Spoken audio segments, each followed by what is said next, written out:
There is an eco-movement on the rise of tiny house dwellers. It is the ultimate in minimalism, downsizing, and living a simple lifestyle. I'm here with Phil and Marion, tiny homeowners. So what inspired you to move into a tiny home of your own?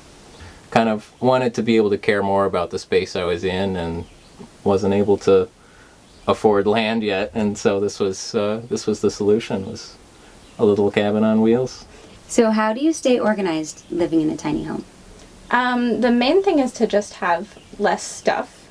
Only have 2 bowls and 2 forks and 2 spoons, because that's all we really need. So like these cups were cups that Phil actually made, and they all have their own little hook, and they all belong there. We each have our separate closets, and it's pretty much sorted out to things that hang, shirts, pants, and shoes. We have 3 layers of storage. We have on hand, out of sight, and deep storage.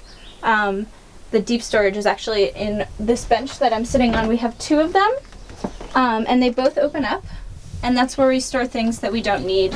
So we are now in your master bedroom, the master suite, as we like to call it. We have our favorite books here.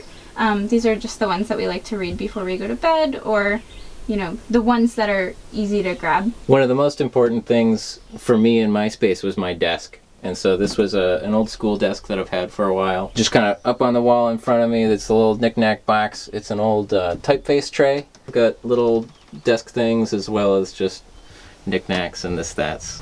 And so the back of the house also serves as our tool shed.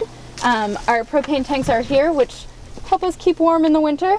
And also in the winter, we have our outdoor refrigerator, which is probably my favorite feature. Oh, that's awesome.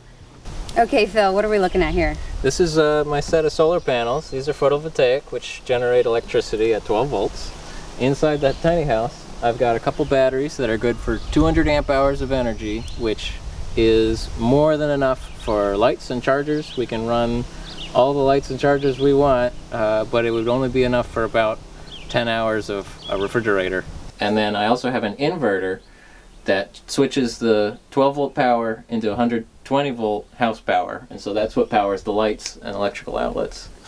You are literally living my dream right now. They're living in a home powered by the sun.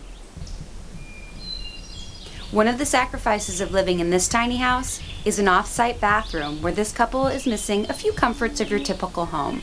But with less than $200 per month in living expenses, Phil and Marion find happiness in nature and living simply. While I might not be ready to move into a tiny home of my own, I have immense respect for the adventurous spirits who are willing to take the plunge. And I think we can all learn to reduce our carbon footprint by only buying what we need and keeping what we love.